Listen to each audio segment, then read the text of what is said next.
எப்படி இருக்கிறது நயினார் நாகேந்திரன் பிரச்சார பயணம்?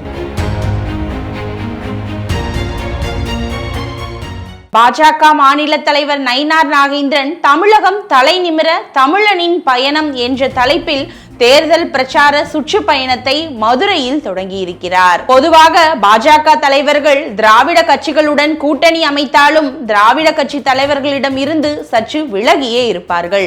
பாஜக மற்றும் இந்து இயக்கங்களை சேர்ந்த தலைவர்களுக்கு தான் அதிக முக்கியத்துவம் அளிப்பார்கள்.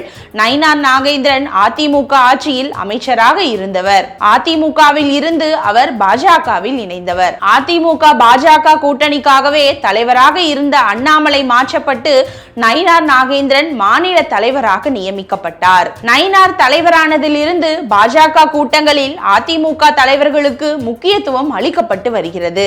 கூட்டங்களில் பேசும்போது எம்ஜிஆர் ஜெயலலிதாவை குறிப்பிட்டு பேசுவதை நயினார் வழக்கமாகவே கொண்டுள்ளார். மதுரையில் நடந்த பிரச்சார பயண தொடக்க விழாவிலும் அதிமுகவுக்கு அதிக முக்கியத்துவம் கொடுக்கப்பட்டது. மேடையில் வைத்திருந்த பேனரில் எம்ஜிஆர் ஜெயலலிதா படங்கள் பெரிய அளவிலும் பழனிசாமி படம் சிறிய அளவிலும் இடம்பெற்றிருந்தன. சுற்றுப்பயணம் செல்லும் நயினாரை வாழ்த்தி வராறு வராறு நம்ம தலைவர் தோளோடு எப்போதும் நிப்பாரு என்ற பாடல் தயாரிக்கப்பட்டுள்ளது. இந்த பாடலில் திமுக காங்கிரஸ் மீதான பிரதமர் மோடியின் விமர்சன பேச்சும் திமுகவின் குடும்ப ஆட்சி தொடர்பாக பொதுக்கூட்டம் ஒன்றில் ஜெயலலிதா பேசிய பேச்சும் ஒலிக்க விடப்பட்டுள்ளது. நயினார் நாகேந்திரனின் பிரச்சாரத்தை ஒட்டி குறும்படம் ஒன்றும் வெளியிடப்பட்டது. பாரதத்தின் விடுதலைக்காக என்று தொடங்கும் அந்த குறும்படத்தில் கள்ளக்குறிச்சி கள்ளச்சாராய மரணம் முதல் தூய்மை பணியாளர்கள் கைது வரை பல காட்சிகள் இடம்பெற்றுள்ளன. இதில் பிரதமர் மோடி, உள்துறை அமைச்சர் அமித்ஷா ஆகியோரின் பேச்சுகளுடன் கருணாநிதியை விமர்சித்து எம்ஜிஆர் பேசிய வீடியோவும் இடம்பெற்றுள்ளது. சுற்றுப்பயண தொடக்க விழாவில் பாஜகவின் கூட்டணி கட்சிகளான அதிமுக, ஃபார்வர்ட் பிளாக், ஐஜேகே, தமாக உள்ளிட்ட கட்சியினர் தங்கள் கட்சி கொடிகளுடன் பங்கேற்றனர். அதிமுகவினர் அதிக அளவில் பங்கேற்றதும் குறிப்பிடத்தக்கது. அதிமுக சார்பில் எடப்பாடி பழனிசாமி பங்கேற்பார் என எதிர்பார்க்கப்பட்ட நிலையில் அவருக்கு பதிலாக முன்னாள் அமைச்சர்கள் செல்லூர் ராஜு, ஆர்.பி. உதயகுமார் மற்றும் எம்எல்ஏக்கள் ராஜசெல்லப்பா உள்ளிட்டோர் பங்கேற்றனர். இவர்கள் பேசும்போது பழைய பாசத்தில் நயினாரை பண்ணையார் என புகழ்ந்தனர். அவர் அதிமுகவில் இருந்து வந்தவர் என்பதை பெருமையாக குறிப்பிட்டனர்.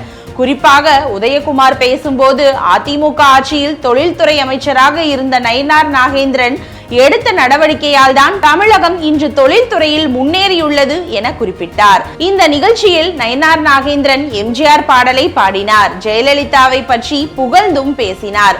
தொடர்ந்து அவர் பேசும்போது தமிழகத்திலிருந்து திமுகவை விரட்ட இபிஎஸ் முன்னுரை எழுதியுள்ளார், நான் முடிவுரை எழுதுவேன் என்றும் குறிப்பிட்டார். மேலும் திமுகவை தோற்கடிக்க எல்லா கட்சிகளும் ஒன்றிணைய வேண்டும், இது புரிய வேண்டியவர்களுக்கு புரியும் என டிடிவி தினகரன், ஓபிஎஸ் ஆகியோருக்கு கூட்டணியில் சேருமாறு மறைமுக அழைப்பும் விடுத்தார். நயினார் நாகேந்திரன் தேர்தல் பிரச்சார சுற்றுப்பயணத்துக்கு TN24BA 7232 பேருந்தை பயன்படுத்துகிறார். அந்த பேருந்து பாஜக தலைவராக அண்ணாமலை இருந்தபோது 2024 நாடாளுமன்ற தேர்தலை ஒட்டி என் மண் என் மக்கள் யாத்திரைக்கு பயன்படுத்தியதும் குறிப்பிடத்தக்கது. நயினார் நாகேந்திரன் சுற்றுப்பயணத்துக்காக அண்ணாமலை பயன்படுத்திய பேருந்தில் சிங்கமுகம், காவி உடை திருவள்ளுவர், செங்கோல் மற்றும் பிரதமர் மோடி படம் தவிர்த்து மற்றவை மாற்றப்பட்டுள்ளன.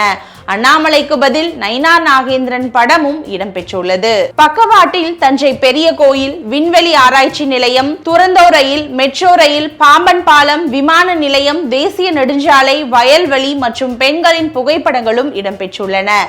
இரு பக்கமும் தேசிய ஜனநாயக கூட்டணிக்கு வாக்களிப்போம் என்ற வாசகமும் எழுதப்பட்டுள்ளது. சிவகங்கை மாவட்டம் காரைக்குடியில் பிரச்சாரம் செய்த பாஜக மாநில தலைவர் நயினார் நாகேந்திரன் மருது பாண்டியரின் ஜம்பு பிரகடனம் போன்று திமுக ஆட்சியை விரட்டி பழனிசாமி தலைமையில் தேசிய ஜனநாயக கூட்டணி ஆட்சி அமைக்க காரைக்குடியில் பிரகடனம் செய்வோம். முதல்வர் ஸ்டாலின் நிகழ்ச்சிக்கு கேட்ட இடத்தில் அனுமதி கிடைக்கிறது, ஆனால் எதிர்க்கட்சிகள் கேட்கும் இடத்தில் அனுமதி தருவதில்லை.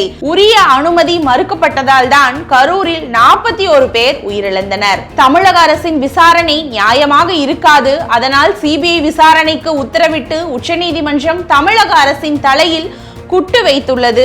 கரூர் சம்பவத்துக்கு காரணமானோர் விரைவில் சிறைக்கு செல்வார்கள். தேசிய ஜனநாயக கூட்டணி இயற்கையான கூட்டணி, எம்ஜிஆர் ஆசீர்வாதத்தோடு அமைந்த கூட்டணி என்று முழங்கினார் நயினார் நாகேந்திரன்.